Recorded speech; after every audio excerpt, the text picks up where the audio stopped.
नमस्कार. आज श्रावण मासातला गुरुवार या निमित्ताने एका प्रयत्नाची सुरुवात करतो आहे. श्री गुरुचरित्र निरूपण असं या प्रयत्नाचं एक नाव आहे आणि प्रथम अध्यायापासून ह्या चरित्राची मी सुरुवात करत आहे. गुरुर्ब्रह्मा गुरुर्विष्णू गुरुर्देवो महेश्वरः गुरु साक्षात परब्रह्म तस्मै श्री गुरवे नमः. ज्या ज्या स्थळी हे मन जाय माझे त्या त्या स्थळी हे निजरूप तुझे. मी ठेवितो मस्तक ज्या ठिकाणी तेथे तुझे सद्गुरु पाय दोन्ही. गिरिशिखर स्वामी त्वं गुरु सद्गुरु त्वं सकल जगत पातु त्रैमुखम ईश्वरं त्वं. रजतमपि सत्वं सहगुणं निर्गुणं त्वं. अमित अचल तृप्ति केवलं केवलं त्वं. मनकणतम व्याप्तं यद्भवम् उद्भवं त्वं. षडरिपुखलपङ्के निर्मलं पङ्कजं त्वं. समरसफल साध्ये साधका साधनं त्वं. अमित अचल सिद्धि केवलं केवलं त्वं. अमित अचल सिद्धि केवलं केवलं त्वं. श्री गुरूंचं स्तवन करून, सर्व आदरणीय गुरुजनांना वंदन करून, ईशस्तवनापासून खरं म्हणजे कुठल्याही व्याख्यानक्रमाची सुरुवात व्हायला पाहिजे.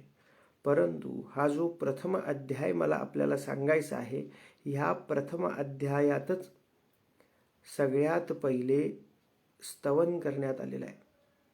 मग ते कशा प्रकारे करावं हे देखील त्याच्यात सांगितलेलं आहे. का करावं, कशा प्रकारे करावं हे त्याच्यात सांगण्यात आलेलं आहे.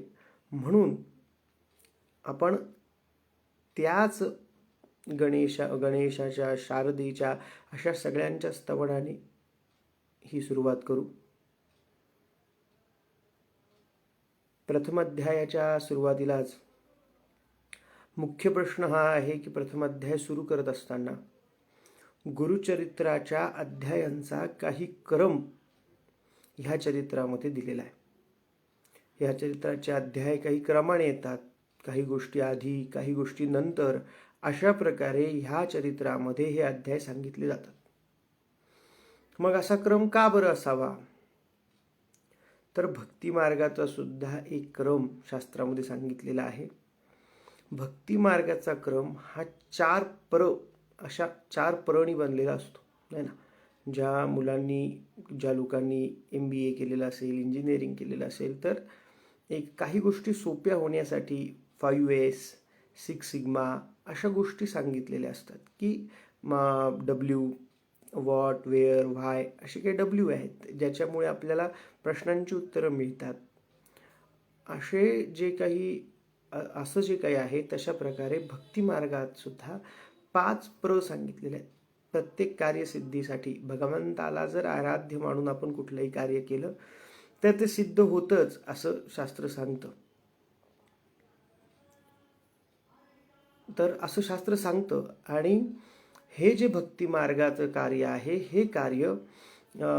हे जे भक्ती मार्गाचं कार्य आहे, हे 5 प्र आपल्या याच्यामध्ये 4 प्र आपल्याला सांगितले. मग हे प्र कोणते कोणते आहेत? तर पहिला प्र आहे प्रार्थना. आपण भगवंताची प्रार्थना करावी, गुरूंची प्रार्थना करावी आणि मग त्या कार्याला सुरुवात करावी. मग प्रार्थनेने कार्य सिद्ध होतं का? तर शास्त्र असं सांगत नाही. शास्त्र सांगतं प्रार्थना करावी, मग प्रयत्न करावे. प्रार्थना, प्रयत्न आणि त्यानंतर प्रार्थना करावी, प्रयत्न करावे. त्या प्रयत्नानंतर आपल्याला पुन्हा शास्त्र सांगतं की नुसतं प्रयत्न केलं, मी प्रार्थना केली, प्रयत्न केले आणि एखादी गोष्ट व्हायलाच पाहिजे, लगेच व्हायला पाहिजे, अशा प्रकारे ज्या आतातायीपणावरती माझा स्वभाव यायला लागतो, तर तो असं यायला नको. कारण भक्ती मार्गामध्ये किंवा शास्त्राच्या प्रत्येक कर्मफलाच्या मार्गामध्ये प्रार्थना, प्रयत्न, प्रतीक्षा आणि त्यानंतर प्रसाद असा क्रम सांगितलेला आहे. ह्या प्रतीक्षेच्याच काळात मनुष्य नेमका ह्या मार्गाला चुकीचं ठरवायला लागतो की मला फळ मिळत नाही, मी प्रार्थना केली होती, मी प्रयत्न केले होते, प्रयत्नापर्यंतही मनुष्य बऱ्याचदा जातो, परंतु प्रतीक्षेचा काळ कमी पडला की प्रसादाचा लाभ त्या व्यक्तीला होत नाही. आणि हाच क्रम समजावून सांगण्याचा प्रयत्न आपल्याला गुरुचरित्र करतं. अशाच प्रकारे गुरुचरित्र आपल्याला हा क्रम समजावून सांगण्याचा प्रयत्न करतो. गुरुचरित्र हे नृसिंह सरस्वतींच्या चरित्राचं वर्णन आहे. श्री गुरु नृसिंह सरस्वती यांच्या चरित्राचं मुख्य करून वर्णन हा गुरुचरित्राचा भाग आहे. नृसिंह सरस्वती हे दत्त संप्रदायाचे, हे दत्त परंपरेतले कलियुगामध्ये सगळ्यात जास्त काळ असं म्हणता येईल की सगळ्यात जास्त काळ, जास्त प्रभावी असं काम केलेले, कर्म केलेले आणि निजरूपाने इथेच असलेले, अजूनही इथेच वास करणारे असे नृसिंह सरस्वती महाराज आहेत असं शास्त्र सांगतं. म्हणून ह्या नृसिंह सरस्वती महाराजांचं चरित्र आपल्याला गुरुचरित्र म्हणून सांगितलं जातं. मग प्रश्न हा आहे की गुरुचरित्र सांगताना गुरुतत्व म्हणजे काय, किंवा श्री दत्तात्रेयांपासून सुरू झालेला हा संप्रदाय, हे दत्तात्रेयांचे असलेले विविध अवतार हे असे का होतात, हे सगळे गुरुतुल्य व्यक्तिमत्व आपल्याला यांचा लाभ का होतो, किंवा आपल्याला यांचा लाभ होतो तर कशा प्रकारे होतो, हे गुरुचरित्र, हा दत्त अवतार नेमका झाला कशासाठी, राम अवतार हा रावण वधासाठी झाला, कृष्ण अवतारही अशाच काहीतरी निश्चित अशा कर्मासाठी झाला, पण दत्त अवतार हा अंत न झालेला अवतार, दत्ताध्यायाचा शेवट नाही, दत्तात्रेय इथेच आहेत असं सांगितलं जातं. मग हे दत्तात्रेय इथे वास का करतात, हा एक महत्त्वाचा प्रश्न. तो गुरु हे गुरुतत्व आहे. हे एक तत्व आहे जे एखाद्या मनुष्याकृतीमध्ये प्रविष्ट होत असतं. गुरु हे एक तत्व आहे आणि हे एखाद्या मनुष्याकृतीमध्ये प्रविष्ट होतं. जेव्हा आपण पुराणोक्त पुरुष सूक्ताची काही एक ओळ आहे, न ते रूपण न चाकारो नायुधानी न चास्पदम तथापि पुरुषाकारो भक्तानांत्वम प्रकाशसे. गुरु का बरं आहेत, भक्तानांत्वम प्रकाशसे तथापि पुरुषाकारो. दत्तात्रेयांचे बरेच गुरु आहेत. दत्तात्रेयांनी सृष्टीच्या कराकणातून चराचरातून शिकले असं दत्तात्रेय चरित्रामध्ये येतं. भगवान दत्तात्रेयांचे बरेच गुरु आहेत, परंतु ह्या चराचरातूनच शिकणे एवढा द्रष्टेपणा सामान्य माणसाला मात्र येत नाही. मग ही शिकवण, ही सुसंस्कृती, हा कार्य करण्याचं प्रमाण, हा मार्ग दाखवण्यासाठी, हा प्रकाश देण्यासाठी हे गुरुतत्व एखाद्या पुरुषाचा आकार धारण करतं आणि ते ह्या सामान्य जनांना शिकवत असतं. साधं उदाहरण आपण बघितलं की आपण म्हणतो बोलताना की हा मनुष्य जो आहे हा सत्पुरुष आहे. कसा, चांगला मनुष्य आहे. का, हा लहानांमध्ये लहान असतो आणि मोठ्यांमध्ये मोठा असतो. तशाच प्रकारे लहानांमध्ये लहान होऊन शिकवणारा एखादा शिक्षक असेल, गुरु असेल, तर तो त्या मुलांना भावतो. त्यांनी सांगितलेल्या गोष्टी त्यांना लवकर पटतात, त्यांना त्या समजतात, त्या हृदयापर्यंत पोहोचतात. तशाच प्रकारे ह्या पुरुषाकृती, मनुष्य आणि स्त्री असा त्याच्यातला भेदभाव नाही, ह्या पुरुषाकृती असलेल्या मनुष्यांमध्ये, मानवामध्ये, मानवाच्या स्वरूपात हे तत्व वावरतं. कारण ह्या गोष्टी त्यांना नीट समजल्या पाहिजे, त्यांच्यापर्यंत पोहोचल्या पाहिजे. आणि असा दातृत्व भावनेने वावरणारा हा संप्रदाय, म्हणून याला दत्त संप्रदाय असं म्हटलं जातं. हे दत्तत्व, हे दातृत्व, हे माझ्याकडे असलेलं ज्ञान, हा प्रकाश मला या संपूर्ण मानवजातीला दाखवायचा आहे. ह्या सगळ्या अचराला मला प्रकाशित करायचं आहे. ह्या न्यायाने हे गुरुतत्व एखाद्या मनुष्याकृतीचा भाग घेतं. तसं तर ते कसं असतं, न ते रूपं न चाकारो नायुधानी न चास्पदम. त्याला रूप, आकार वगैरे असं काही नाही, असं हे तत्व आहे. परंतु हे तत्व मनुष्याचा आकार धारण करतं. कारण त्या तत्वाला काय करायचं आहे, तर ह्या तत्वाला संपूर्ण समाजाचा अचर आणि अचराचा उद्धार करायचा आहे. म्हणून ते गुरुतत्व मनुष्य आकार धारण करतं. म्हणून काय म्हटलं जातं, तथापि पुरुषाकारो भक्तानां प्रकाशसे. ह्यासाठी हे गुरुतत्व परंपरेने, मग आपल्याला वेगवेगळ्या गुरूंच्या परंपरेने आपल्यापर्यंत हे ज्ञान येतं. हे गुरु आपल्याला हा प्रकाश दाखवतात आणि अशा गुरूंचं असलेलं हे चरित्र, म्हणून या चरित्राचं नाव गुरुचरित्र असं या ग्रंथाचं नाव आहे. सुरुवातीला सांगायचं तर हा ग्रंथ कामधेनू आहे असं याच्या प्रस्तावनेत आपल्याला सांगितलेलं आहे. कामधेनू म्हणजे काय, तर नुसतं ह्या गुरुचरित्राचं आपण श्रवण केलं तरी सुद्धा आपल्या मनेच्छित कामनांच्या परिपूर्ततेची प्रेरणा देणारा हा ग्रंथ आहे. याच्यातला प्रेरणा शब्द खरंच महत्वाचा आहे.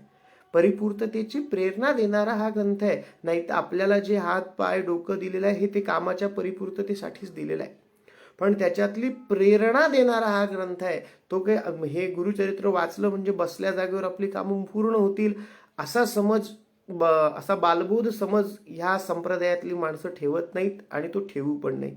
हा चरित्र ग्रंथ आपल्याला ह्या विषयाचे सद्विचार, ह्या विषयासाठी आपल्या शुभकामना परिपूर्ततेसाठी लागणारे सद्विचार तयार करणारा ग्रंथ आहे. यासाठी लागणारा योग्य मार्गाची प्रेरणा उत्पन्न करणारा ग्रंथ आहे. आपलं काम हा ग्रंथ करतो असं काही चमत्कारिक समज ह्या ग्रंथाच्या बाबतीत किंवा ह्या संप्रदायाच्या बाबतीत जे लोक काम करतात, ह्या संप्रदायाचा जे दत्त संप्रदायाचा जे अनुग्रह घेतात, असे कोणताही माणूस, असा कोणताही व्यक्ती असा बालबोध समज पसरवत नाही. हा ग्रंथ आपल्याला कामधेनू आहे म्हणजे हा काय देतो, तर आपल्याला प्रेरणा देतो, आपल्या शुभकामनांच्या परिपूर्ततेचे मार्ग आपल्याला संकेतिक करतो, पण त्याचा वापर मात्र आपल्यालाच आपल्या सत्सद्विवेकाने करून घ्यावा लागतो. अशा प्रकारचा हा कामधेनू असलेला ग्रंथ, याची आता आपण सुरुवात करतोय. पुन्हा एकदा गुरूंचं स्मरण करू आणि याच्या प्रथम अध्यायाची सुरुवात करू. गुरुर्ब्रह्मा गुरुर्विष्णू गुरुर्देवो महेश्वरा, गुरु साक्षात परब्रह्म तस्मै श्री गुरवे नमः. श्री गणेशाय नमः, श्री सरस्वते नमः, श्री कुलदेवताये नमः, श्रीपादवल्लभाय नमः, श्री नृसिंह सरस्वते नमः. ओम नमोजी आद्या विघ्नहरा, गजानना गिरिजा कुमारा. अशा प्रकारे ह्या ग्रंथाची सुरुवात करताना, ह्या ग्रंथाची सुरुवात कोण करत आहे, तर ह्या ग्रंथाची सुरुवात कोण करत आहे, तर नामधारक याचा अर्थ ज्यांचं नाव सरस्वती आहे, गुरूंसारखं ज्यांचं नाव आहे, त्यांच्या आणि सिद्धांच्या संवादातला असलेला हा ग्रंथ. सिद्ध म्हणजे कोण, तर नृसिंह सरस्वतीचे अंतरंगीचे शिष्य, ज्यांनी नामधारकांना, नृसिंह सरस्वतींचे अंतरंगीचे शिष्य ज्यांनी नामधारकांना हे गुरुचरित्र सांगितलं. सिद्ध म्हणे नामधारकाशी, अशी ह्या गुरुचरित्रामध्ये भरपूरदा ओळी येतात आणि नामधारक हा ग्रंथ पुढे लिहितात. तर हा जो ग्रंथ आहे, हा ग्रंथ सिद्ध हे नृसिंह सरस्वतींचे अंतरंगीचे शिष्य आणि जे नामधारक म्हणजे ज्यांचं नाव सुद्धा सरस्वती आहे असे, मग ते कोण आहेत ते आपण पुढे बघणार आहे. पण ते सुरुवातीला काय करतायत, तर पहिले गणेशाचं स्तवन करतायत. त्यांनी पहिले गणेशाचं स्मरण केलं. गणेशाचं स्मरण केल्यानंतर त्यांनी शारदेचं स्मरण केलं. गणेशाचं स्मरण केलं, गणेशाच्या स्मरणानंतर शारदेचं स्मरण केलं. तुझं रूप कसं आहे, गणेशाने मला बुद्धी द्यावी, शारदेनी माझ्यावरती कृपा करावी आणि हा ग्रंथ माझ्याकडून या सगळ्यांनी लिहून घ्यावा, अशा प्रकारची भावना त्यांनी ह्या सगळ्या देवांकडे केलेली आहे. जशी आपण प्रत्येक स्तवनामध्ये सुरुवातीला आपण ही भावना करत असतो की या सगळ्यांनी माझ्यावरती ही कृपा करावी. विद्यावेद शास्त्रांसी अधिकार जाना शारदेसी, तिये वंदिता विश्वासी ज्ञान होय अवधारा. तिला नमस्कार केला की आपल्याला ज्ञान निश्चित होतं. या सरस्वतीच्या पूजनाचं हे महत्व गुरुचरित्र सांगतंय. सरस्वती पूजनाचं किती महत्व हे गुरुचरित्र सांगतंय की विद्या वेदशास्त्रांसी अधिकार जाणा शारदेसी, तिये वंदिता विश्वासी ज्ञान होय अवधारा. ऐक माझी विनंती, द्यावी आता अवलीलामती, विस्तार करावया गुरुचरित्री, पती मती प्रकाश करी मज. ही शारदा काय करणार आहे, तर मती प्रकाश करणार आहे. भगवती शारदा आई ही सरस्वती काय करणार आहे, तर मती प्रकाश करणार आहे, माझ्या बुद्धीला तेज प्रदान करणार आहे. आणि काय करणार आहे, तर माझ्याकडून हा गुरुचरित्रासारखा अलौकिक असा ग्रंथ लिहून घेणार आहे. अशा भावनेनी हे नामधारक पहिले काय करतायत, तर शारदेला नमस्कार करतायत. ह्या शारदेच्या नमस्कारानंतर ह्या नामधारकांनी ह्या शारदेला नमस्कार केलेला आहे. त्याच्यानंतर ते म्हणतायत, मातेया तुझी वागणी, गुरुचे नामी तुझी स्थिती, म्हणून नृसिंह सरस्वती या कारणे मजवरी प्रीती, नाम आपुले म्हणून. माझं नाव तुमच्यासारखंच आहे म्हणून माझ्यावरती तुमची प्रीती राहू द्या, अशी ते नृसिंह सरस्वती गुरूंना विनंती करतायत. तैसे तैसे तुझे अनुमते, माझे जिव्हे प्रेरी माते, कृपा निधी वागदेवते, म्हणून विनवी तुझा बाळ. माझं नाव आणि गुरूंचं नाव सारखंच आहे, माझ्यावरती कृपा कर, मला ही मती प्रदान कर, मी तुझा बाळ आहे, असं हे ते सरस्वती मातेला सांगतात. सरस्वती मातेचं इतकं छान वर्णन या ठिकाणी गुरुचरित्रामध्ये आलंय की आपण सरस्वती पूजन का करतो हे सुद्धा ह्या ओळींमधून आपल्याला लक्षात येऊ शकतं की ह्या कारणाने आपण सरस्वती पूजन करत असतो. प्रत्येक कार्याच्या आधी आपण गणेशाचं पूजन करतो, सरस्वती मातेचं पूजन करतो. सरस्वती मातेनंतर ते म्हणतात, आता आता वंदू त्रिमूर्तीसी, ब्रह्मा विष्णू शिवासी. ह्या आता त्रिमूर्तींचं नमन करतायत, त्रिमूर्तींना नमस्कार करतायत. आता वंदू त्रिमूर्तीसी, ब्रह्मा विष्णू शिवासी, या सगळ्यांचं ते नमस्कार करतायत. या सगळ्यांना नमस्कार केल्यानंतर सायनदेव सांगताय, सायनदेव ह्या सगळ्यांना नमस्कार करतायत. नमस्कार केल्यानंतर ते सांगतायत, नमस्त समस्त सुरवरा, सिद्धसाध्या अवधारा, गंधर्व यक्ष किन्नरा, ऋषीश्वरा नमन माझे. अशा सगळ्यांना नमस्कार करून ते सुरुवात करताय की माझं याच्यात काही नाही, आपण सगळ्यांनी आशीर्वाद द्यावे, ह्या आशीर्वादाच्या फलानीच हा ग्रंथ निर्माण होणार आहे, माझं याच्यात काही नाही, अशा विलीन भावनेने ते ह्या सगळ्यांचं नमन करतायत. आणि आपण ह्याच भावनेने सगळ्या देवांचं देवतांचं नमन केलं पाहिजे. वंदू आता कविकुळासी. आता ह्या ग्रंथामध्ये काव्य येणार, काव्य लिहावं लागणार, ग्रंथ काव्य स्वरूप ठेवावं लागणार, म्हणून नामधारक काय करतायत, तर कविकुळाचं नमन करतायत. कविकुळाशी नमन करतोय की तुमच्यासारखं काव्य माझ्या हातून घडवावं, याचे आशीर्वाद तुम्ही मला द्यावे, याच्यासाठी ते त्यांचं नमन करतायत, त्यांना नमस्कार करतायत. वंदू आता कविकुळाशी पाराशरादी व्यासांसी, वाल्मिकादी सकळांसी, नमन माझे परियेसा. पाराशर ऋषींना ते नमन करतायत, व्यास महर्षींना नमन करतायत, वाल्मिक ऋषींना नमन करतायत. ह्या सगळ्यांना नमन करून तुमच्यासारखं काव्य माझ्याकडून घडावं अशी भावना तिथे ते व्यक्त करतायत. नमन माझे परियेसा. ये न कवित्व असे कैसे, म्हणून तुम्हा विनवी तसे, ज्ञान द्यावे जी भरवसे, आपुला दास म्हणून. आणि विनम्रता बघा तुम्ही नामधारकांची की मी आपला दास आहे, ह्या दासाला तुम्ही ह्या गोष्टी द्याव्या जेणेकरून फूल नाही, समुद्र नाही, समुद्राचा थेंब म्हणून का होईना, पण तुमच्या महत्काव्यांच्या अंशात्मक का असेना, पण काव्य माझ्याकडून घडावं अशा इच्छेने ते सुरुवातीला काय करतायत, नमस्कार करतायत. ह्या सगळ्यांचं नमन करतायत. ज्ञानदायवे जी भरवसी, आपुला दास म्हणून. आणि पुढे हे पण म्हणतायत की ग्रंथ लिहायला घेतलेला आहे, ग्रंथ लिहायला बसलेले आहे, तयारीशिवाय बसलेले आहेत का, तर असं नाही, पूर्ण तयारी छान करून ते ग्रंथ लिहायला बसलेले आहेत, अभ्यास करून बसलेले आहेत. पण तरीही ते म्हणतायत, म्हणून तुम्हा विनवी तसे, न कळे ग्रंथ प्रकार. मला कळत नाही, ह्या ग्रंथांचा प्रकार वगैरे मला फारसा कळत नाही. न कळे ग्रंथ प्रकार, नेने शास्त्रांचा विचार. मला फार शास्त्रांचा विचारही कळत नाही. भाषा न ये महाराष्ट्र. मला मराठी पण येत नाही, असं विशेष ते सांगतायत, कारण ते कानडी आहेत. ते विशेष सांगतायत की भाषा न ये महाराष्ट्र, मनोविनवी नवी तुम्हासी सांभाळून घ्या. माझी ही भाषा मी मराठी भाषेमध्ये लिहिण्याचा प्रयत्न करतोय, हे काव्य उत्तम होऊ द्या. भाषा न ये महाराष्ट्र, मनोविनवी तुम्हासी. समस्त तुम्ही कृपा करणे, माझी या वचना साह्य देणे, शब्द व्युत्पत्ती ही नेणे, कवी कुळे तुम्ही प्रतिपाळा. माझ्या वचनांना साह्य करा, मला तुमची शक्ती प्रदान करा आणि हे काव्य करून घ्या अशी विनंती करतायत. ऐसा सकळिका विनोनी मग ध्याईले पूर्वजमनी, उभय पक्ष जनक जननी महात्मा पुण्यपुरुषांचे. आहे की नाही? सगळ्या पुण्यपुरुषांचं छान असं वर्णन केलंय, सगळ्या पुण्यपुरुषांना नमन केलंय आणि पुढे सांगतायत की मी हा नमन करत असताना ऐसे सकळ विरवी मग ध्याईले पूर्वजमनी. या पुण्यपुरुषांनंतर आता कुणाचं वर्णन करतायत?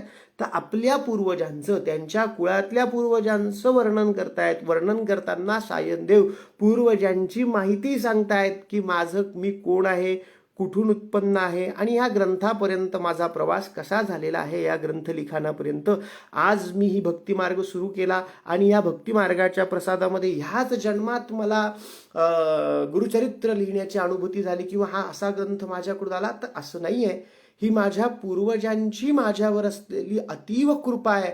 तर माझे पूर्वज कोण आहे हेही ऐका, हेही मी सांगतो. म्हणून सायनदेव सांगतायत, अपस्तंभ शाखेसी गोत्र कौंडिन्य महाऋषी. अपस्तंभ शाखेचे असलेले गोत्र कौंडिन्य महाऋषी सारखे नाम ख्यातीसी सायनदेव पासावं. जसं कौंडिन्य महाऋषींचं नाव आहे तसंच नाव माझ्या पूर्वजांचं आहे, त्यांचं नाव आहे सायनदेव. त्यापासून नागनाथ, त्यांच्या मुलाचं नाव काय? नागनाथ. देवरावतयाचा सुत, त्यांच्या मुलाचं नाव देवराय. सदा श्री गुरु चरण ध्यात. ही सगळी मंडळी यांचं मी नाव का सांगतोय? कारण हे काय करतात तर सदा सद्गुरु चरण ध्यात. तेव्हापासून माझ्या घरामध्ये ही अलौकिक गुरुभक्ती चालू आहे आणि त्या गुरुभक्तीच्या फलितामध्ये मी आज कुठेतरी मला हा गुरुग्रंथ लिहिण्याची संधी, हा गुरुग्रंथ लिहिण्याची उत्पत्ती होते आणि तिची मी सुरुवात करतोय.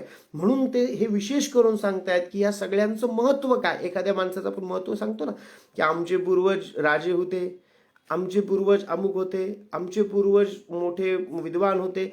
तसं ते सांगतायत की आमचे पूर्वज कोण होते तर फक्त श्री गुरूंची सेवा करणारे होते. इतकीच त्यांची ओळख मला योग्य वाटते, सांगाविषयी वाटते. म्हणून ते सांगतायत की आमचे पूर्वज कोण होते?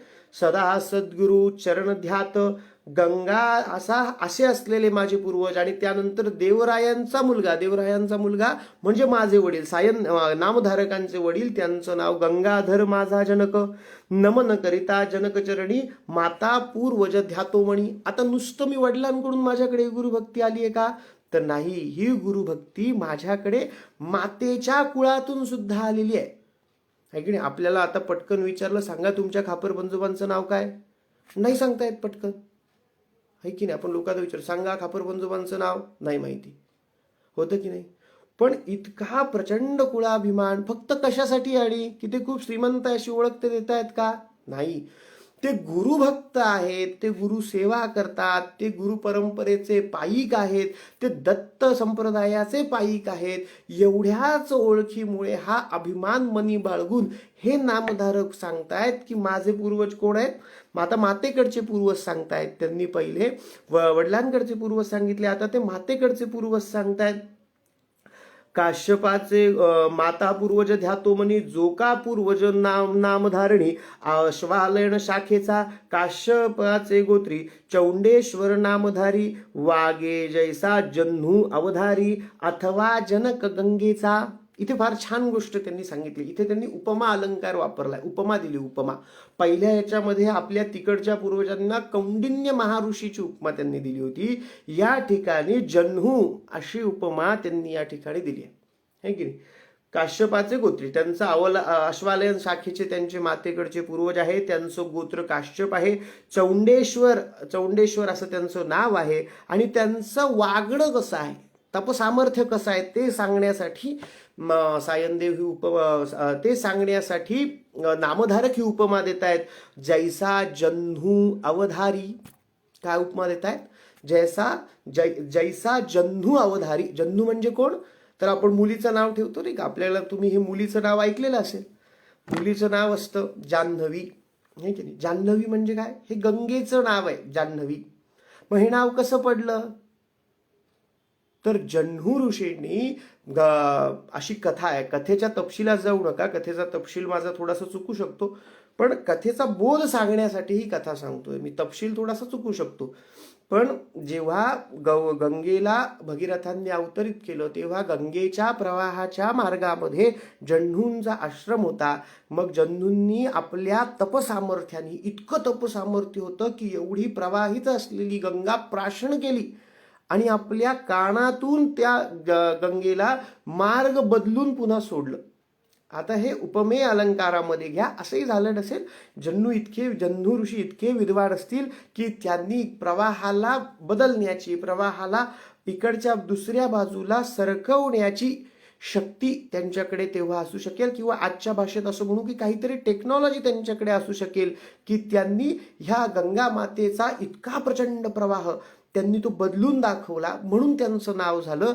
असे तपसामर्थ्यवान असलेले, इतके हुशार असलेले जन्हू, आणि तसे माझे पूर्वज आहे, आणि म्हणून या जन्हू ऋषींनी तिचा प्रवाह बदलवला. म्हणून त्या प्रवाहाच्या पुढे ते जन्हूंची कन्या म्हणून जान्हवी असं नाव ह्या गंगा मातेचं पडलं, की ही जन्हूंची कन्या म्हणून हिचं नाव जान्हवी असं पडलं. आपण मुलीचं नाव ठेवतो, पण ते बऱ्याचदा माहिती नसतं की असं जान्हवी नाव का ठेवलेलं आहे. म्हणून ह्या गंगा मातेचं नाव काय पडलं? जान्हवी असं पडलं. मग अशा जन्हूंसारखे असलेले माझे पूर्वज, असं कोण सांगतायत? नामधारक सांगतायत की असं माझ्या जन्हूंसारखे असलेले माझे पूर्वज, त्यांची कन्या माझी जननी, अभिमानाने सांगतायत. त्यांची प्रॉपर्टी नाही सांगत बरं. त्यांची प्रॉपर्टी काय सांगतायत? त्यांचं तपसामर्थ्याचं वर्णन करून ते त्यांची प्रॉपर्टी सांगतायत. त्यांचे असलेली त्यांना त्यांचा परिचय का द्यावासा वाटला? तर ते खासदार आहेत, आमदार आहेत, ते कोणी मुख्यमंत्री आहेत म्हणून द्यावासा वाटलेला नाही, तर ते सामर्थ्यवान आहेत, ते इतके तपशील आहेत, इतके शीलवान आहेत, म्हणून त्या नामधारकांना आपल्या पूर्वजांचा परिचय या ठिकाणी ग्रंथाच्या आरंभी द्यावासा वाटतोय की त्यांची कन्या माझी जननी, निश्चये जैशी भवानी, चंपा नामे पुण्यखानी, स्वामिनी माझी परियेसा. बघा, महिलांचा किती आदर असावा, तो इतका असावा, आहे की नाही. आता नवीन प्रथा आहे, आपलं नाव लिहायचं, वडिलांचं नाव, आईचं नाव लिहायचं, वडिलांचं नाव लिहायचं.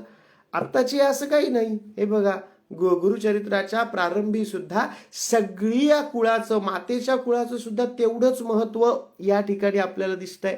आणि त्या मातेच्या कुळाचं महत्व या ठिकाणी आपल्याला प्रतिपादित करून सुद्धा सांगितलं जात आहे की ते सांगतायत माझी जननी कशी आहे, त्यांची कन्या माझी जननी, निश्चये जैसी भवानी, भवानी मातेसारखी आहे. माझी आई कशी आहे? भवानी मातेसारखी आहे. उपमा किती सुंदर आहे, गुरुचरित्रात किती सुंदर उपमा आईसाठी आलेली आहे. निश्चये जैसी भवानी, चंपा नामे पुण्यखानी, तिचं नाव काय आहे? चंपा. आणि ती कोण आहे? तर ती माझी स्वामिनी आहे, है की नाही. ती माझी स्वामिनी आहे. स्वामिनी माझी परियेसा, अशी त्यांची आई. नमिता जनक जननीसी, आईला नमस्कार करतो. आता वडिलांना केला, कुळ सांगून वडिलांना नमस्कार केला, आईलाही करतो आणि मग प्रारंभ करतो, है की नाही. जमिता जनक जननीसी, नंतर नमू श्री गुरुसी. क्रम लक्षात येतोय का आपल्या? नंतर नमू श्री गुरुसी. आई माझा गुरु, आई कल्पतरू, है की नाही. पहिले कोण? मातृदेवो भव, पितृदेवो भव, आचार्य देवो भव, नंतर नमू श्री गुरुसी. असं तिथे गुरुचरित्रामध्ये नामधारक सांगतायत. नंतर नमू श्री गुरुसी, घाली मती प्रकाशी, गुरुचरण स्मरावया. यांनी मला ही मती दिली. कोणी दिली? गुरुस्मरण मी का करतोय? तर ह्या आईनी आणि वडिलांनी ही मती मला दिली की मी हे गुरूंचं स्मरण करू शकलो, त्यांच्या चरणांवर लीन होऊ शकलो. ही परंपरा यांनी मला दिली, म्हणून पहिलं नमन यांना आहे. आणि नंतर नंतर नमू श्री गुरुसी, म्हणून मी आता कोणाला नमन करतोय? माझी मती यांनी दिली. घाली मती प्रकाशी, गुरुचरण स्मरावया, हे ना. गंगाधराचे कुशी, जन्म झाला परियेसी. माझा जन्म कोणाच्या कुशीत झालाय? असं नामधारक सांगतात, गंगाधरांच्या. गंगा परियेसी सदा ध्याय श्री गुरुसी एक भावे निरंतर. त्यांचं कामच आहे, परत परत तेच तेच सांगतात. एखादी गोष्ट महत्वाची असली की सारखं सांगतो, आहे की नाही. आपण मनुष्य पाहतो की नाही, त्याला काही विचारा, का रे तू आज तू येणार का ऑफिसला, मग तो सांगतो नाही माझे माझे मामा खासदार आहे. का रे माझी गाडी चालवणार का तू, माझे मामा खासदार आहे. अरे का रे बाबा तू माझ्याकडे येणार का जेवायला, माझे मामा खासदार आहे. जी गोष्ट एखाद्या माणसाला फार महत्वाची वाटते ना आयुष्यात, तो ती कुठेही संधी मिळाली की सांगतच असतो. तसं सायनदेवांचं झालंय लिखाणाच्या पद्धतीवरून आपल्याला लक्षात, तसं नामधारकांचं झालंय लिखाणाच्या पद्धतीवरून आपल्याला लक्षात की ते किती गुरुभक्त आहे की त्यांना बाकी काही सांगावंसच वाटत नाही. त्यांना फक्त सांगावं, सारखं सारखं सारखं सांगावंसं वाटतं की माझ्या घरात गुरुभक्ती आहेच. इतकी उद्विग्नता कोणाकडे आहे, इतकी उद्विग्नता गुरुभक्तीच्या बाबतीत, इतकी मनाची दृढता गुरुभक्तीच्या बाबतीत या नामधारकांची आहे. म्हणून त्यांच्या हातून असा पवित्र ग्रंथ घडतोय, असा ग्रंथ घडला आहे. म्हणून त्यांच्या हातून इतका पवित्र ग्रंथ या ठिकाणी घडलेला आहे. इतकी इतकी ती गोष्ट महत्वाची वाटली पाहिजे, है की नाही. ते परत परत परत परत तेच सांगतायत. ते काय सांगतायत, सदा ध्याय श्री गुरुसी एक भावे परियेसा. दुसरा भावच नाही माझ्या वडिलांच्या मनामध्ये, दुसरा भावच नाही. त्यांची संपत्ती सांगायची नाही, त्यांचं बाकी मला काही सांगायचं नाही. मला त्यांचं एकच सांगायचं आहे की त्यांच्या मनामध्ये गंगाधर ज्यांचं नाव आहे अशा नामधारकांच्या वडिलांच्या मनात दुसरा कुठलाही भाव नाही. त्यांच्या मनात फक्त श्री गुरु भक्तीच आहे. गुरूंची भक्ती हा एकमेव सद्गुण, एकमेव महत्वाची गोष्ट ही त्या नामधारकांना वाटते. आणि सारखी आपल्या कुळाच्या बाबतीत ते तीच सांगतात, नाही की नाही. सदा ध्याय श्री गुरुसी एक भावे निरंतर, म्हणून सरस्वती गंगाधर करी संतांसी नमन. त्यांचं नाव सरस्वती, वडिलांचं नाव गंगाधर, आणि असे ते संतांसी नमन करी संतांसी नमन. म्हणून मला पण ही संतांना नमन करण्याची सवय झाली.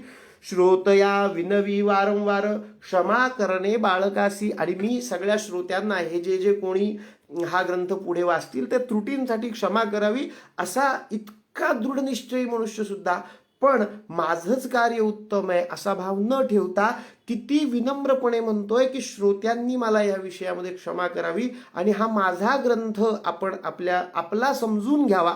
आणि एवढे वर्ष तो ग्रंथ ह्या विनम्रतेमुळेच आपला समजून ह्या काळजयी होऊन काळावर विजय करत आजपर्यंत अगदी सश्रद्धपणे तसाच राहिलेला आहे असं मला वाटतं. या ठिकाणी क्षमा करणे बाळकासी त्यानंतर कोणाकोणाला नमस्कार करतायत, या सगळ्यांना नमस्कार केल्यानंतर ते नमस्कार करताय वेदाभ्यासी संन्यासी यती योगेश्वर समस्तांसी अल्पमती आपणासी माझे बोबडे बोलांसी सकळ तुम्ही अंगीकारा. आहे की नाही. माझ्यापेक्षाही श्रेष्ठ असे वेदाभ्यासी जण या भूतलावर आहेत असं नामधारक म्हणतायत. माझ्यापेक्षाही श्रेष्ठ असे संन्यासी ह्या भूतलावरती आहेत. माझ्यापेक्षाही श्रेष्ठ खूप जण आहेत, मी श्रेष्ठ आहे अशा कुठलाही श्रेष्ठ, ह्या गुरुभक्तीने श्रेष्ठत्वाची सुद्धा कामना नामधारक तिथे व्यक्त करत नाहीयेत. ते म्हणतायत की माझ्यापेक्षाही श्रेष्ठ जण आहेत आणि त्यांनाच मी अशी प्रार्थना करतोय की माझे हे बोल बोबडे आहेत तुमच्या श्रेष्ठत्वासमोर. मी लहान आहे, मी बालक आहे, माझे हे बोल तुमच्या श्रेष्ठत्वासमोर छोटे आहेत, लहान आहेत, बोबडे आहेत. सकल तुम्ही अंगीकारा, पण तुम्ही त्यांचा अंगीकार करा आणि माझ्या या ग्रंथाचा माझ्या या ग्रंथाला स्वीकार करा. तवन मात्र माझी मती नेने काव्य उत्पत्ती जैसे श्री गुरु निरोपिती तेने परिसांगेन. मी का सांगतोय आता हे, मग एवढं सगळं आहे, मग मी कसं सांगेन बरं. तर त्याचंही उत्तर नामधारक देत आहेत, अगदी विनम्रपणे देत आहेत. जसे श्री गुरु निरोपती तैसे सांगेन. है नाही. गुरु जसं निरोप देतील, जसं सुचवतील त्या प्रकारे फक्त माझं लिखाण होणार आहे. मी ह्या ग्रंथाचा मालक नाही, मी फक्त ह्या ग्रंथाचं लिखाण ह्या श्री गुरूंनी दिलेल्या मतीप्रमाणे करणार आहे. है ना. जैसे श्री गुरु निरोपती तेने परिसांगेन पूर्वापार आमचे वंशी. परत तेच आमचं वंश कोण आहे, परत तेच पूर्वापार आमचे वंशी गुरु प्रसन्न अहर्निशी निरोप देती माते परियसी चरित्र आपले विस्ताराया. सारखं तेच सांगतायत की माझ्या वंशातलं महत्वाचं काय, तर गुरुभक्ती. तुमच्याकडे काय आहे, गुरुभक्ती. तुमचं घर काय करतं, गुरुभक्ती. सगळ्या याच्यात सारखं सारखं नामधारक हे सांगण्याचा प्रयत्न करतायत की माझ्याकडची एकमेव अलौकिक अशी गोष्ट जर सांगायची झाली, सारखी सांगायची झाली, तर मी काय सांगणार आहे, तर माझ्या कुळात गुरुभक्ती आहे एवढंच मी फक्त सांगत राहणार आहे आणि सांगणं सोडणारच नाहीये. कारण माझ्या मते ती गोष्ट इतकी अलौकिक आहे की मी ते सांगणं बंद करू शकत नाही. अशा प्रकारे नामधारक सारखं तेच सांगतायत की माझ्याकडची गुरुभक्तीच अलौकिक आहे. त्यांना इतका अभिमान त्या गुरुभक्तीचा आहे. म्हणून ते सांगतायत, म्हणे ग्रंथ कथन करी अमृत घट स्वीकारी, तुझे वंशी परंपरी लाधली चारी पुरुषार्थ. आहे की नाही. घराची परिस्थिती कशी आहे, घराची परिस्थिती कशी आहे, तर लक्षात घ्या, घराची परिस्थिती जी आहे ती अतिशय छान आहे. लाधती चारी पुरुषार्थ. आहे की नाही. घरात सगळं आहे त्यांच्या. घरामध्ये काही कमी आहे का सायनदेवांच्या, काही नाही. घरात सायनदेवांच्या सगळं आहे. चारी पुरुषार्थ त्यांच्या घरात लाभलेले आहेत. गुरुवाक्य कामधेनू म्हणून ते हा ग्रंथ लिहायला घेतायत. गुरुवाक्य कामधेनू मनी नाही अनुमानू, सिद्धी पावनार आपणू नृसिंह सरस्वती. त्रयमूर्तीचा अवतार झाला नृसिंह सरस्वती नवर, कवणे जाणे याचा पार, चरित्र कवण वर्णावे. कुणालाच या नृसिंह सरस्वतींच्या चरित्राचा पार म्हणजे हे कशासाठी, का, याची उत्तर समर्पक अशी कुणालाही सापडली नाही. पहिलं पार सापडलाच नाही. एखादा मोठा तलाव आहे, त्याचं पाणी कुठे संपतं हे अजून सापडलंच नाहीये. है की नाही. संपलेलंच पाणी सापडत असते. अथांग असा तो सागर दिसतो, पण हे पाणी कुठे संपतं हे सापडत नाही. इतका ज्या गोष्टी असा असलेलं व्यक्तिमत्व, अशी असलेली गुरुकृपा, अशी असलेली गुरुसिद्धी की जिचा पार सापडत नाही, जिचा पार लागत नाही, अशी असलेली गुरूंची सिद्धी. अशा प्रकारे ते सांगतात की कवण जाणे यांचा पार, चरित्र कवण वर्णावे. कसं काय, मला पण तरी कसा लागेल. जर कुणालाच लागला नाहीये तर मला लिहिणाऱ्याला, नामधारकांना हा पार कसा लागेल, तर लागू शकणार नाही असं नामधारक म्हणतायत. म्हणून यात काही त्रुटी असू शकतील असं पुन्हा ते विनम्रतेने सांगतायत. चरित्र ऐसे श्रीगुरूचे वर्णू न शक्य मी वाचे, अज्ञापन असे श्रीगुरूंचे म्हणून वाचे बोलत असे. त्यास पुत्र पौत्री असे चाड. ही फार महत्वाची गोष्ट आहे. आपल्यासाठी ही गोष्ट फार महत्वाची आहे. ज्यास पुत्र पौत्री असे जाड, त्यासी कथा हे असे गोड, लक्ष्मी वसे अखंड तया भुवनी परियेसा. पुत्र पौत्र धन धान्य लक्ष्मी असं सगळं लाभतं. ही कथा ऐकल्याने लाभेल, तुम्हाला निश्चित लाभेल. असं कोण सांगतायत, तर नामधारक सांगतायत की हे तुम्हाला निश्चित लाभेल. ही कथा ऐकली तर हे तुम्हाला निश्चित लाभणारच आहे. याच्यात कुठलीही शंका त्यांच्यामध्ये नाही की हे तुम्हाला लाभणारच आहे. तुम्ही ही कथा व्यवस्थित ऐकली, लक्ष्मी लाभणार आहे. लक्ष्मी म्हणजे काय, धन. तुमचं ऋण जाणार आहे आणि धन लाभणार आहे. पैसा खूप मिळेल का, माहिती नाही. आमच्याकडे त्र्यंबकेश्वरमध्ये गंगा मंदिर संस्थेतर्फे छान उपक्रम झालेला. त्याच्यात इथल्या त्र्यंबकेश्वर मधल्या भगिनींनी उत्तम उत्तम व्याख्याने दिली. त्यामध्ये पुरुष सूक्त, त्यामध्ये श्री सूक्त ह्या लक्ष्मी मातेच्या सूक्ताचं व्याख्यान झालं. सगळ्यांना ह्या व्याख्यान मार्गातून अर्थ कळाला. आमच्या देवकुडे काकूंनी ते व्याख्यान दिलं होतं. त्यांनी अतिशय सुंदर लक्ष्मीचा अर्थ सांगितला होता.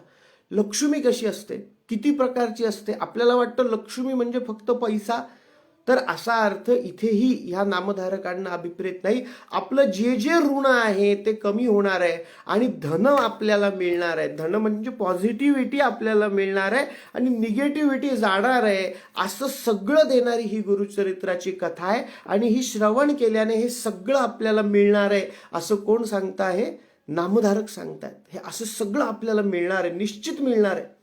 तया भुवनी परियेसा. त्याच्या घरामध्ये सगळं नांदणार आहे, हे सगळं त्यांच्या घरामध्ये होणार आहे ही गुरुचरित्राची कथा श्रवण केल्यामुळे.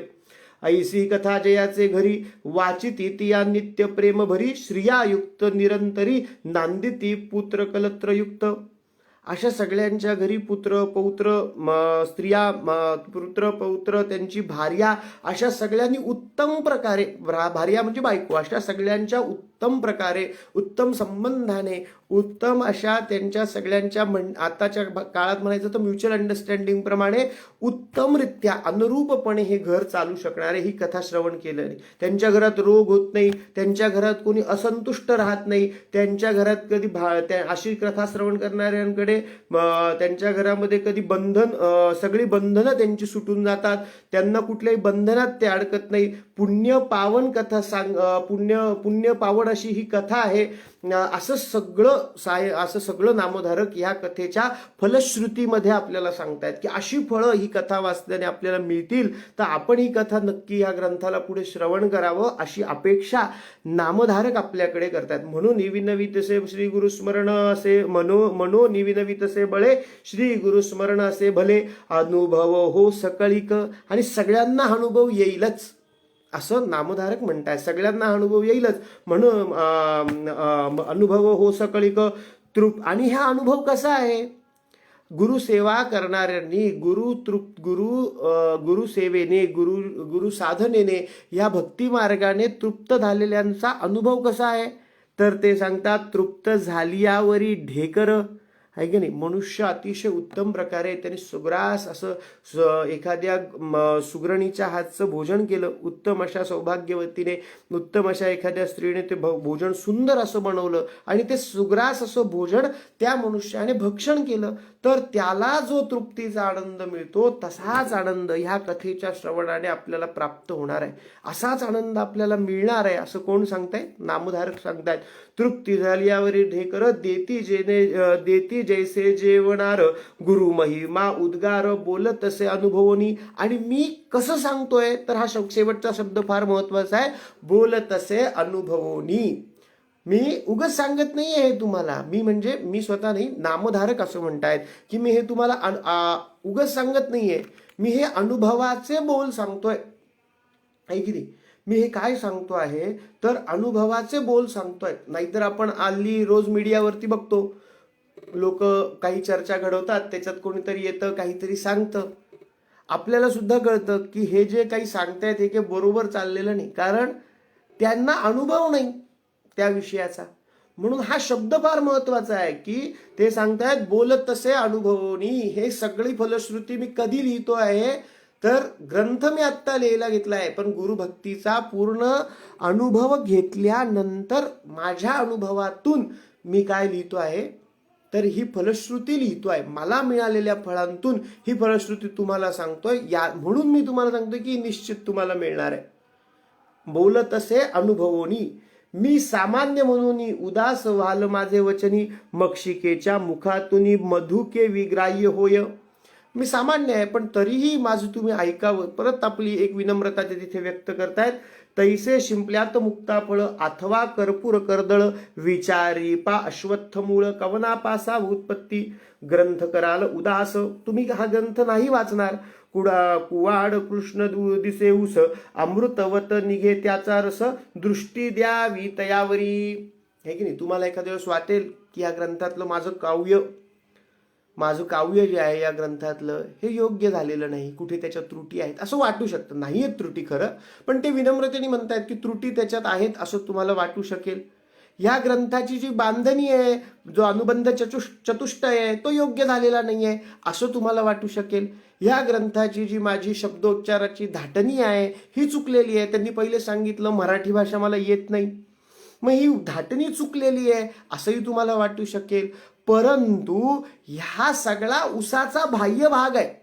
तुम्हाला बाहेरून असा ऊस वाकडा तिकडा वाटू शकतो, पण ह्या ग्रंथाचा मूळ भागात असलेली ही गुरुभक्ती, ही निस्सीम गुरुभक्ती, हा ह्या ऊसाचा रस आहे. हा ह्या ऊसाचा काय आहे? रस आहे. हा मात्र मी निश्चितपणे सांगतो, याच्यात मी कुठेही म्हणणारच नाही की हा रस मात्र तुम्हाला आवडणार नाही. बाहेरचा म्हणजे थोडक्यात सांगायचं तर टेक्निकल गोष्टी त्याच्यातल्या चुकू शकतात, पण त्याच्यातल्या ज्या भावना आहे त्या भावना तुम्ही बघाव्यात अशी विनंती कोण करताय तर ग्रंथलिखाणाच्या सुरुवातीला नामधारक करतायत. ते काय म्हणतायत? अमृतवत निघे त्याचा रस, वाकुडा कृष्ण दिसे ऊस. काळा दिसतो, वाकडा तिकडा असतो, असा ऊस तुम्हाला दिसतो, परंतु अमृतवत निघे त्याचा रस, त्याचा रस कसा मात्र असतो, तो सुंदरच असतो. तशी ह्या गुरुचरित्रातली गुरुभक्ती ही त्या रसासारखीच अमृतवत आहे. माझ्या ग्रंथाच्या धाटणीकडे तुम्ही जाऊ नका, तो चुकला असेल तरी त्याला अनुग्रहित करा, कारण माझी गुरुभक्ती, त्याच्यात सांगितलेली गुरुभक्ती ही मात्र अमृतव्रतच आहे. त्याचा जो रस आहे, ह्या ग्रंथाचा जो सार आहे, जो रस आहे, हा मात्र अमृतवतच आहे. हे निश्चितपणे इथे नामधारक सांगतायत की हा जो रस आहे हा अमृतव्रतच आहे. वाकुडा कृष्ण दिसे ऊस, अमृतवत असे त्याचा रस, दृष्टी द्यावी तयावरी. त्याच्याकडे तुम्ही बघा, त्या रसाकडे बघा, त्याच्यावर तुमची दृष्टी ठेवा. ह्याच्या पुढेही आपण पुढचेही भाग आपण पुढे पुढे ऐकणार आहेत. माझीही ह्या सगळ्या प्रयत्नांमध्ये विनंती हीच आहे की जसं सायनदेव सांगतायत तसं मीही आपल्याला सांगतोय की याच्यातली माझी धाटणी चुकू शकते, याच्यातली माझी शब्दरचना चुकू शकते, काही संदर्भही चुकू शकतात, काही गोष्टी अनावधानाने सुटू शकतात, परंतु ह्या सगळ्यात सागण्याची गुरुभक्ती, ह्या अमृत रसावर आपण मात्र लक्ष ठेवावं आणि हा प्रयत्न आपण श्रवण करावा.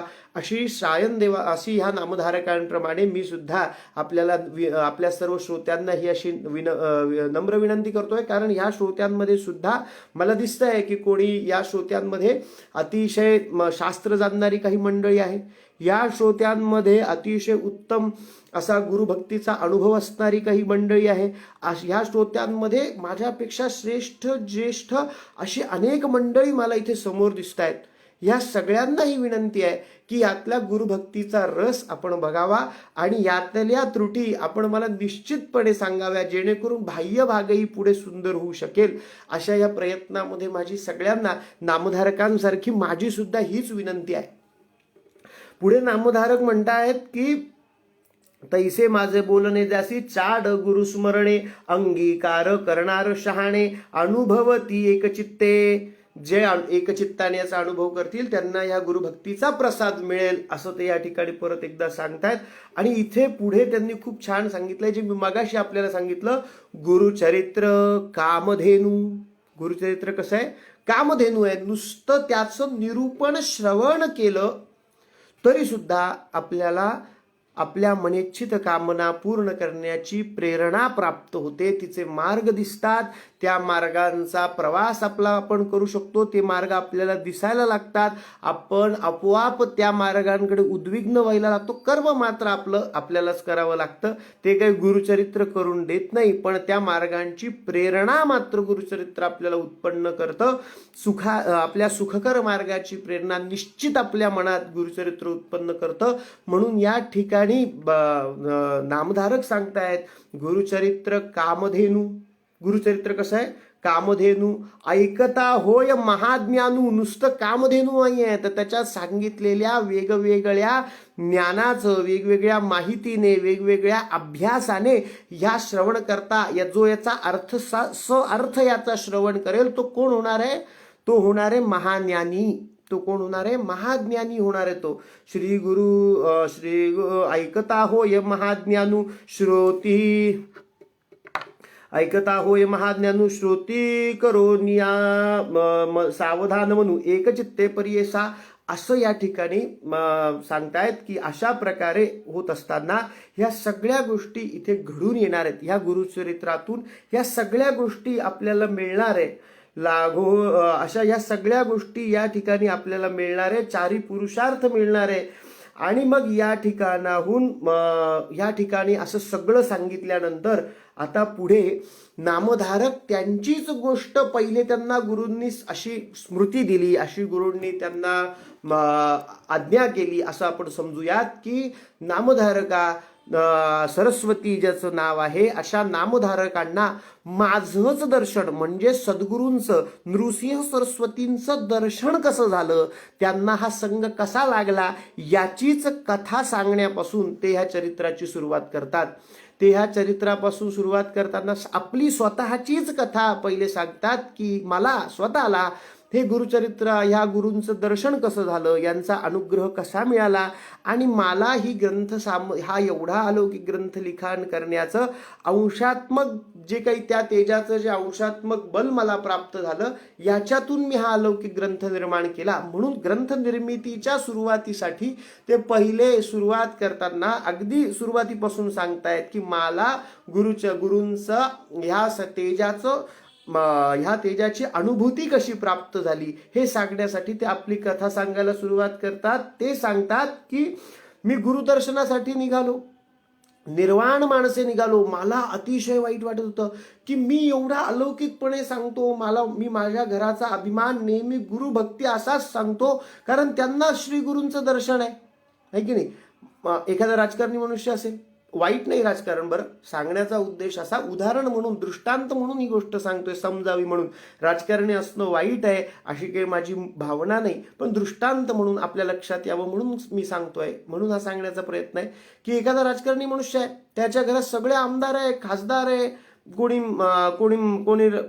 खूप मोठ्या मोठ्या पदांवर लोक गेली आहे, तो त्याच गोष्टी आणि अभिमानाने सांगतो सुद्धा, पण त्याला काही आमदार खासदार होता येत नाही. किती उद्विग्नता असेल त्याच्या मनामध्ये. अहो, मग आता आमची परंपरा खंडित होईल. किती उद्विग्नता आहे त्या माणसाच्या मनामध्ये, किती उद्विग्नता असणार. म्हणजे ती मी मागाशी सांगितलं तसं जी गोष्ट महत्वाची वाटते ती प्राप्त होत नाही तर मनुष्य उद्विग्न होतो. इथे नामधारकांना वाटतंय, नामधारकांना काय वाटतंय की माझ्या घरात ही गुरुभक्तीच सगळ्यात मोठी आहे. परत ते त्याच विषयावर आपल्याला नेत आहेत आणि परत म्हणून ते म्हणतात की मी उद्विग्न आहे. निर्वाण माणसे निघाला.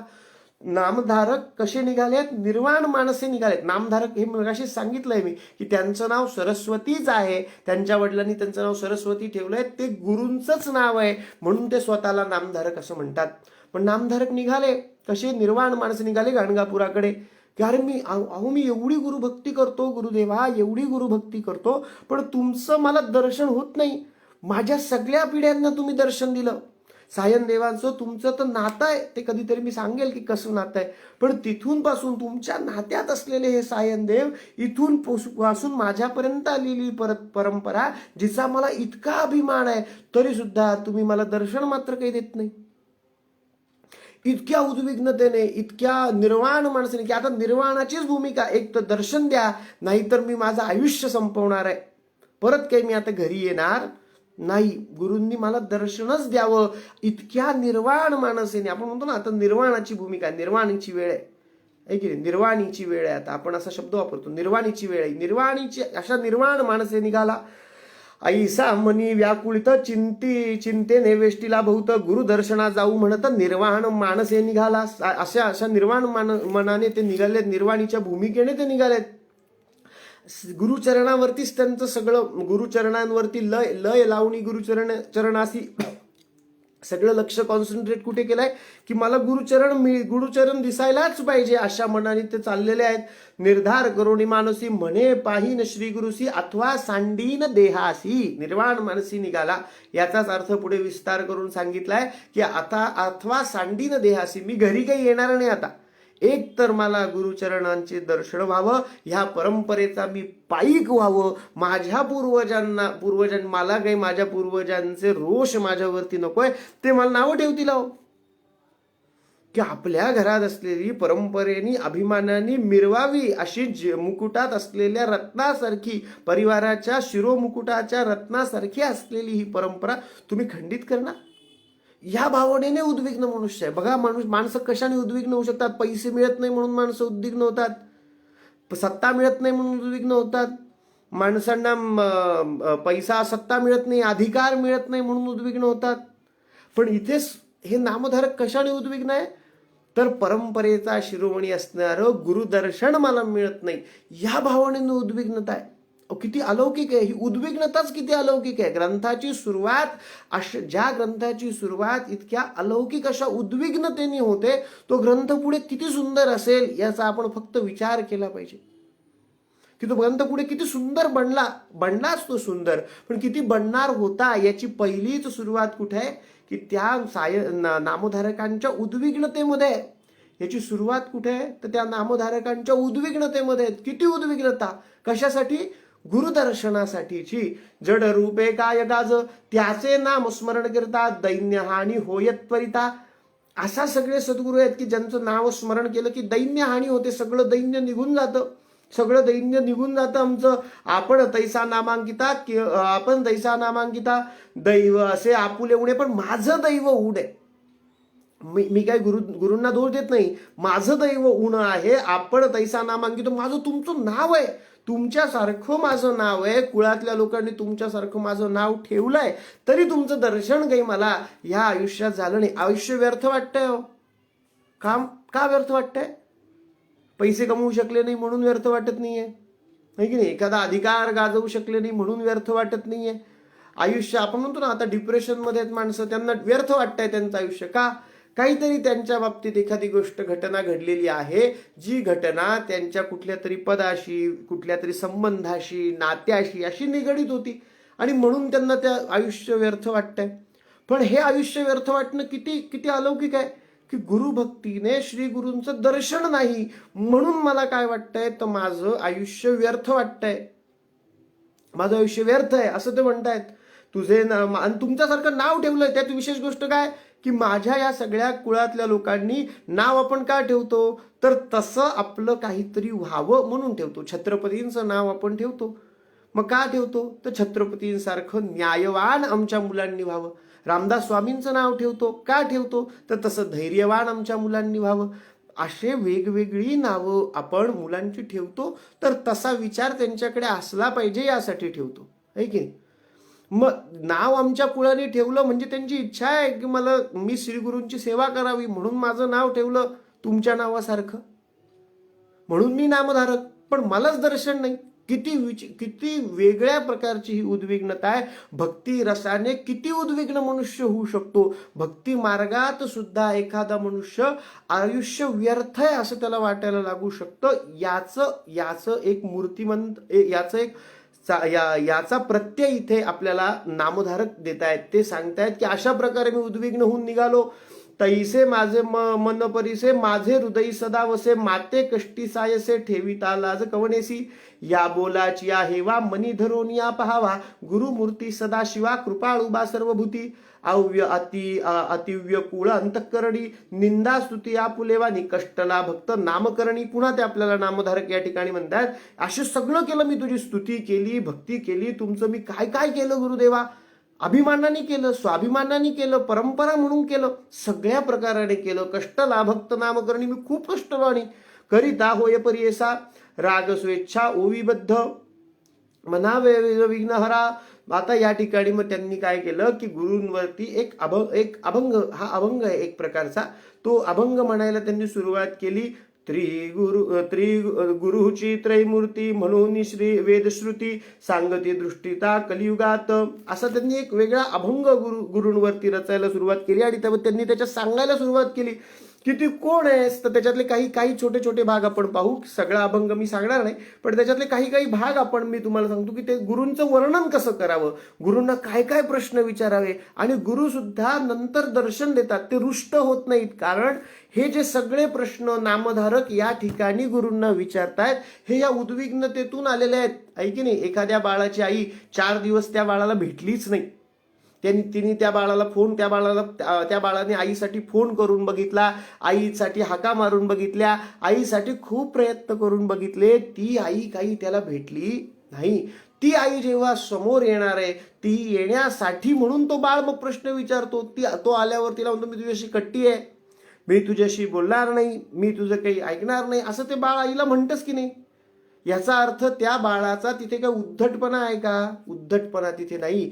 ह्या व्याकुळतेच्या भावनेतून अशा प्रकारची वाणी ह्या व्याकुळ माणसाच्या मुखातून आपोआप प्रकट होत असते. जो कोणी मनुष्य, मुलगा घरी आला नाही, आई व्याकुळ आहे, तो उशिरा आला, आईने त्याला रागवलं, ही वाणी काय आहे? ही वाणी प्रेमच दर्शवते. व्याकुळतेतून प्रकट झालेलं प्रेम या ठिकाणी आपल्याला दिसतं. तशाच प्रकारे सायनदेवा नामधारकांच्या सुद्धा वाणीतून या ठिकाणी आपल्याला अशाच प्रकारचं प्रेम ह्या प्रथमाध्यायामध्ये दिसतं की जिथे ते सांगतात की तू भगवंता तू कसा आहेस, तर सरस्वती नरहरी दैन्य माझे हरी म्हणून मी निरंतरी सदा कष्ट चित्ता काहो देशी आता कृपा सिंधू भक्ता केवी होसी. कधी कृपा करशील बाबा माझ्यावर तू आता? तू वाचून आता असे कवण दाता विश्वासी पोषिता सर्वज्ञ तू सर्वज्ञ आहेस. तू कोण आहेस? तर तू सर्वज्ञ आहेस. मग विश्वासी पोषिता सर्वज्ञ तू है की नाही? तू सर्वज्ञ आहे. सर्वज्ञाची खूण इथे फार सुंदर सांगितलंय बरं नामधारकांनी या ठिकाणी सांगितलंय सर्वज्ञ मी म्हणतो, सर्वज्ञाची खूण का नाही की नाही? आपण म्हणतो एखाद्या माणसाला सगळ्यातलं सगळं कळतं, तो सर्वज्ञ आहे. इथे त्यांनी सांगितलंय ह्या ओवीमध्ये सर्वज्ञाची खूण असे हे लक्षण समजता ते जाण कवण ऐसा. सर्वज्ञ म्हणून वनिती पुराणी माझे अंतःकरणी नये साक्षी कवण कैशा परी असती भूमीवरी. सर्वज्ञाची गुण असे हे लक्षण समजता ते जावण कवण ऐसा. तूच आहेस बाबा असा फक्त की तू सगळ्यांचं जाणतो, अशी सर्वज्ञ असण्याची तुझी खूण आहे की तुला सगळ्यातलं सगळं माहिती आहे. मग माझं मन बाबा तुला कसं कळत नाही? गुरुराया, माझी असलेली ही निस्सीम भक्ती, माझी असलेली ही व्याकुळता ही तुम्हाला कळत कशी नाही? असं ह्या उद्विग्नतेतून नामधारक विचारतायत की तुम्हाला ती कळत कशी नाही? कवन माझे अंतःकरणी नये साक्षी. मला मात्र तुमचं दर्शन होत नाही, तुमची साक्ष मला प्राप्त होत नाही. आणि माझ्या मनातली उद्विग्नता तुम्हाला कळत कशी नाही? तुमचं तर सर्वज्ञाची खूण आहे. तुम्हाला सगळे शास्त्र पुराण असं सांगतातच की तुम्ही कोण आहे? सर्वज्ञ आहात.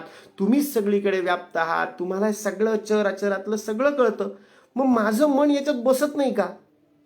इतकं उद्विग्न असलेलं मन गुरुराया याच्यामध्ये बसत नाही का? हे चर आणि अचराच्या तुमच्या या व्यापामध्ये माझं मन येत नाही का? ते तुम्हाला लक्षात येत नाही का? असे उद्विग्नतेचे प्रश्न या ठिकाणी नामधारक कोणाला विचारतायत? गुरुदेवांना विचारतायत. माझे मन अंतःकरणी नये साक्षी बालक तहाने येणे बाप माये कृपा केवी होय माता पिता दिली या वाचोनी न देववे म्हणून असेल तुझे मनी सांग मज. तू दिल्या वाचून कोणाला काही देतच नाहीस का? असं आहे का? पण अशी तर तुझी काही कथा नाही. मग त्यांनी त्याच्यात काही उदाहरणं दिली आहेत की तू कसा देतोस. तर तू बिभीषणाला लंका दिलीस, त्यांनी तुला काही दिलं होतं का? पण तू त्याला लंका दिलीस आहे की नाही? त्यांनी तुला काही दिलं नाही, तू त्याला लंका दिली. ध्रुवाला आढळपद दिलंस, त्यांनी तुम्हाला काही दिलं होतं का? पण तुम्ही त्या ध्रुवाला आढळपद दिलं की नाही? की त्यांनी तुम्हाला काही दिलं नाही.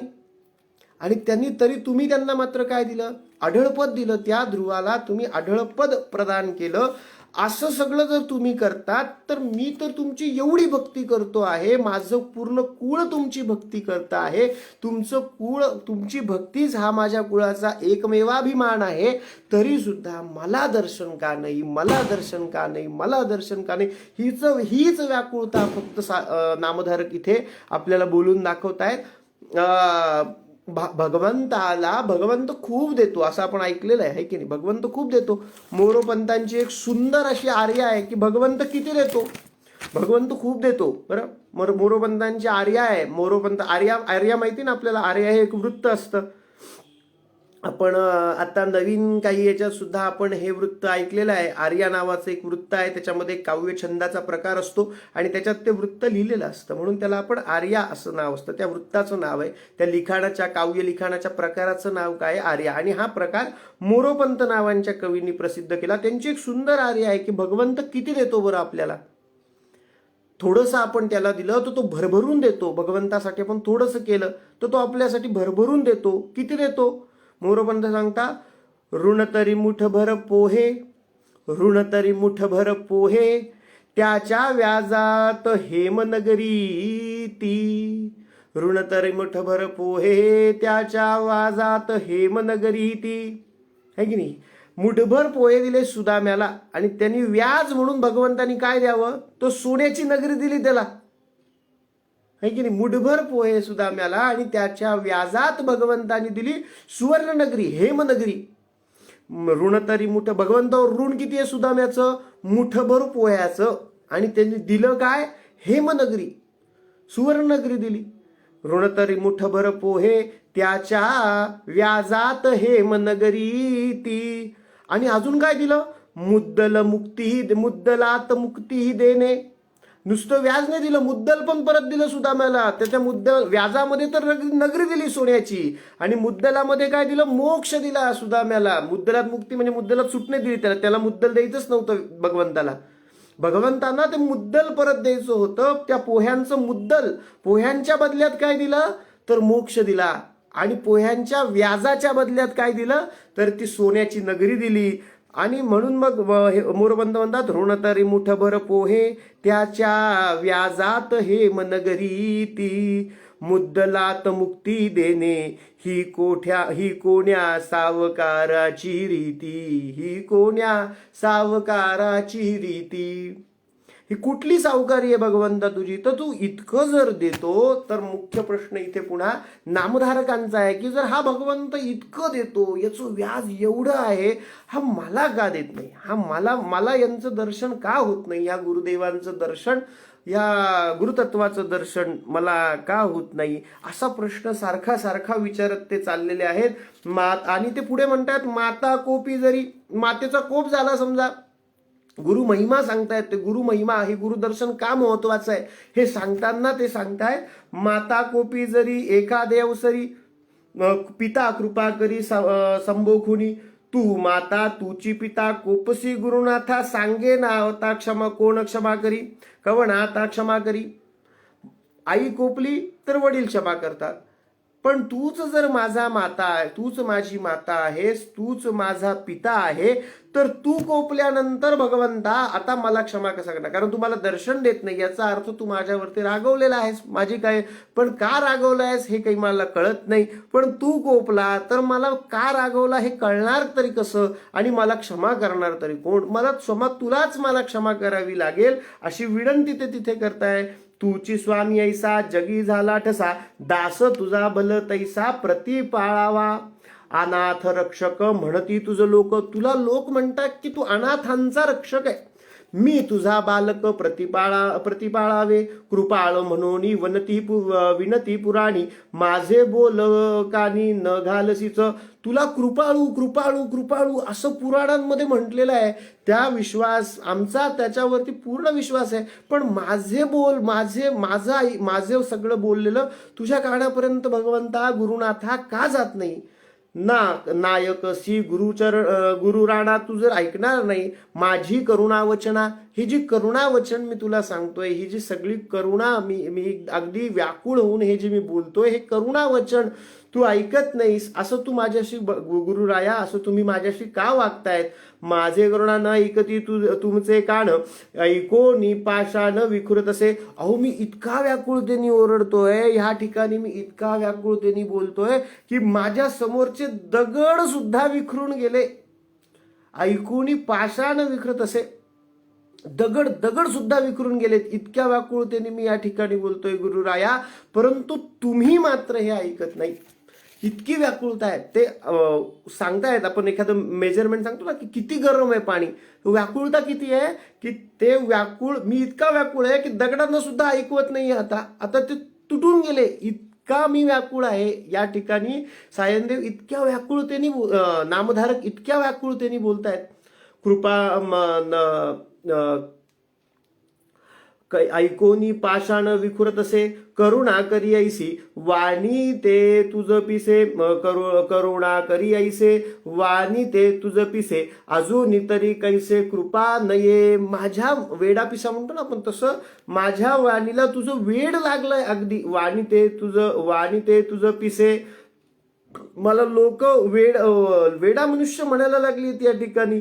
मी इतका वेड्यासारखी तुझी प्रार्थना करतोय, मला वेड लागलंय, माझ्या वाणीतून दुसरं काहीच येत नाही, इतकी माझी परिस्थिती आहे गुरुराया. आता याच्या पुढे मी काय करू हे तरी सांगा. अजून तरी कैसे कृपा नये, तरी माझ्यावरती तुमची कृपा नाही.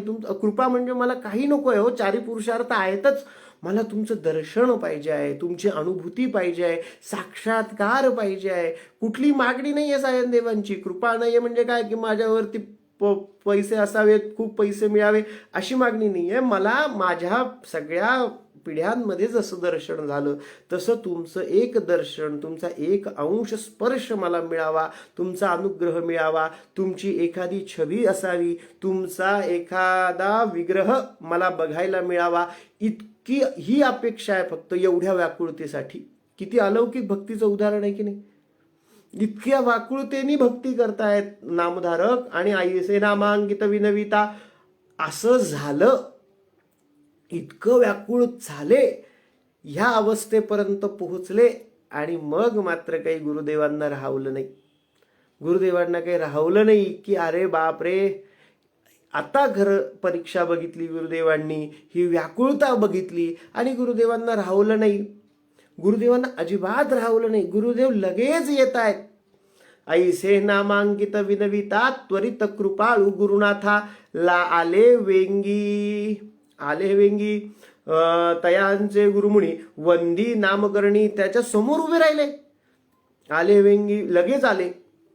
वेंगी म्हणजे लगेच आले आणि त्याच्या समोर उभे राहिले. समोर उभे राहिल्यानंतर वंदी नामकरणी मस्तक ठेवून चरणयुग्मी दोन्ही पायांवरती डोकं ठेवलं. अगदी कळकळीने त्यांच्या पायावर नमस्कार केला.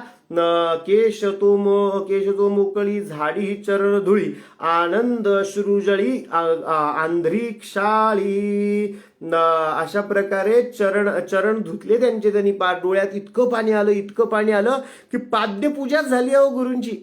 त्यांचे पायच धुतले गेले. गुरूंचे पाय त्या नामधारकांच्या अश्रूने धुतले गेले. काव्याचा एक गुण असतो, काव्य लिहिताना किती सुंदर लिहावं तर ते असं अलौकिक असलं पाहिजे. इतक्या सुंदर उपमा त्या काव्यामध्ये असल्या पाहिजे, तेव्हा त्या काव्याचा रस वाढत असतो. इतक्या सुंदर उपमा असल्या पाहिजे, तेव्हा ते काव्य अजरामर होत असतं. ह्या गुरुचरित्रात सुद्धा आपल्याला इतक्या सुंदर उपमा बघायला मिळतात. हो, किती सुंदर आहे बघा ना, किती सुंदर सीन आहे. आपल्या आत्ताच्या भाषेत म्हणायचं तर बघा किती सुंदर सीन लिहिला आहे एखाद्या लेखकाने. पाय गुरूंचे कसे लिहिले गेले, धुतले गेले, पाद्यपूजा कशी झाली समोर आलेल्या श्री गुरूंची, तर व्याकुळ नामधारकाच्या डोळ्यातून जो समुद्र वाहत होता, जे आनंदाश्रू व्हायला लागले होते, त्यांनीच त्या श्री गुरूंची पाद्यपूजा झाली असं लिहिलंय. आनंद श्रुजळी आंध्री क्षाळी धुतले, पाय धुतले, चरण धुतले त्यांनी. आंध्री म्हणजे चरण, क्षाळी म्हणजे धुतले. आंध्री क्षाळी त्याच पायांनी ते चरण धुतले गेले. हृदय मंदिरात बैसवोनी व्यक्त. आता बसवायचं कुठे आहे की नाही. पाय तर धुतले, पाद्यपूजा केली, बसवायचं कुठे. नामधारक रस्त्यात आहे. लेखकांनी म्हणजे त्यांनी स्वतःनीच किती सुंदर लिहिलंय की बसवायचं कुठे श्री गुरूंना. मग कुठे बसवणार आपण?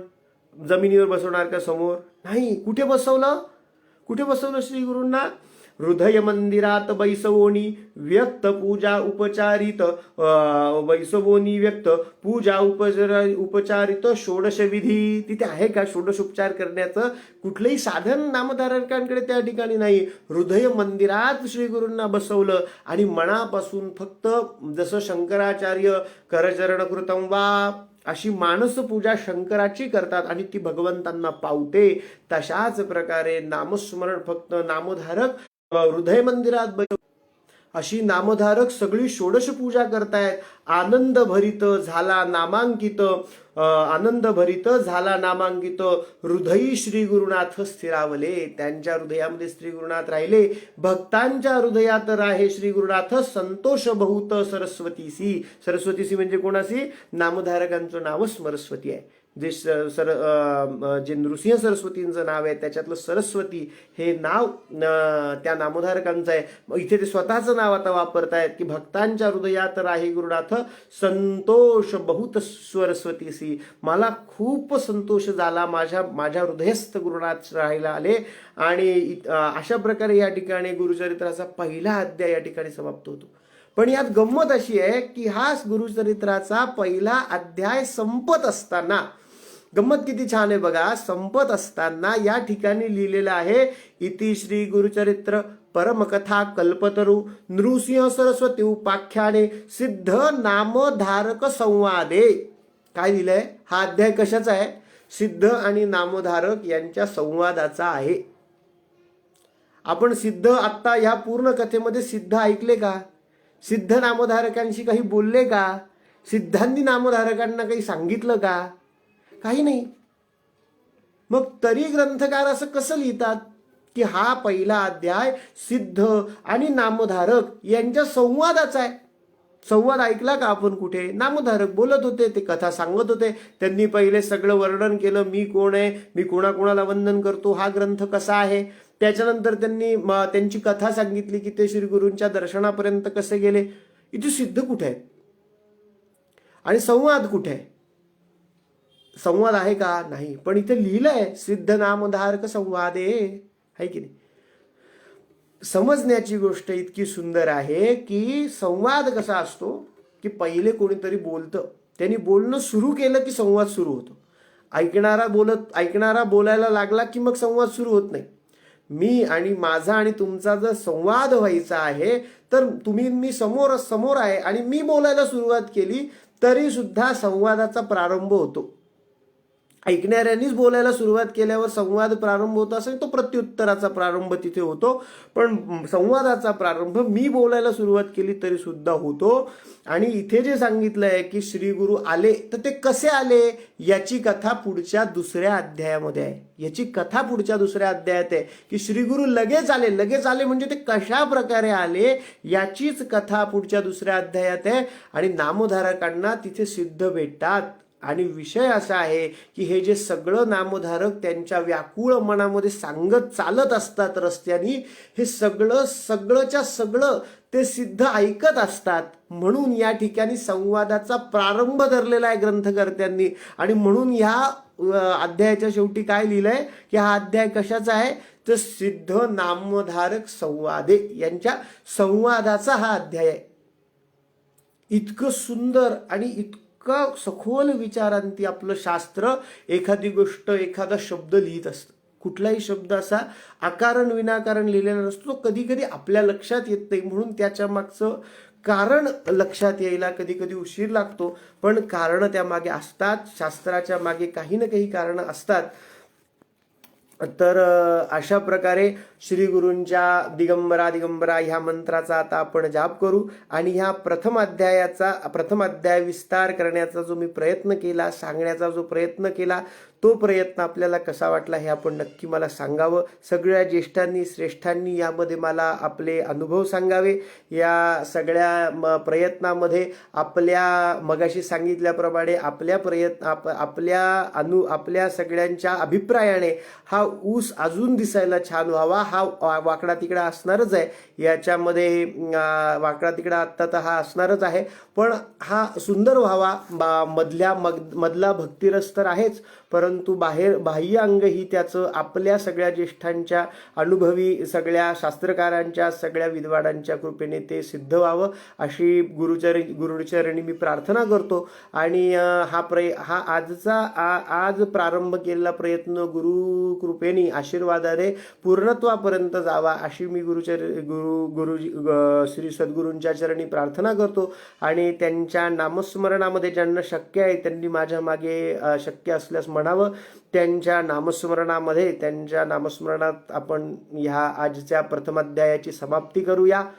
दिगंबरा दिगंबरा श्रीपादवल्लभ दिगंबरा दिगंबरा दिगंबरा श्रीपादवल्लभ दिगंबरा दिगंबरा दिगंबरा श्रीपादवल्लभ दिगंबरा. त्रैमूर्ती तुम्ही विघ्नहरा, श्री गुरुदत्ता कृपा करा. दिगंबरा दिगंबरा श्रीपादवल्लभ दिगंबरा. कृपा तू सिंधू तुम्ही दया सागरा, भक्तवत्सला कृपा करा. दिगंबरा दिगंबरा श्रीपादवल्लभ दिगंबरा. गुरुदेव तुम्ही यतीश्वरा, सद्गुरु नाथा कृपा करा. दिगंबरा दिगंबरा श्रीपादवल्लभ दिगंबरा. दिगंबरा दिगंबरा श्रीपादवल्लभ दिगंबरा. अवधूत चिंतन श्री गुरुदेव दत्त दत्त दत्त सद्गुरु स्वामी महाराज की जय. भगवान त्र्यंबकेश्वर महाराज की जय.